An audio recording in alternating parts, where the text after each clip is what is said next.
আজি মই ডিব্ৰুগড় বৰবৰুৱাত আছোঁ আৰু এই বৰবৰুৱাৰ চাহ বাগান দেখিছে, এয়া চাই লওক।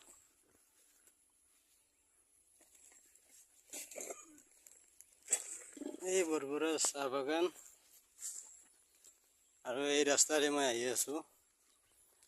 এই দুয়োফালে বাগান আছে, বহুত ধুনীয়া ধুনীয়া চাহ বাগান, বহুত ডাঙৰ বাগান হয়। আৰু এয়া চাই লওকচোন কেনেকুৱা বাৰু দেখিছে,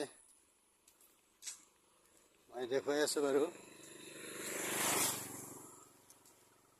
এনেকৈ এই পথেৰে আহি আছোঁ, বহুত ধুনীয়া হয়। মানে এইটো শ্বৰ্টকাট কৰি আছোঁ, মই এটা মেইন ৰাস্তা উঠিম আৰু এনেকৈ গৈ গৈ মানে হেৰি কৰিম।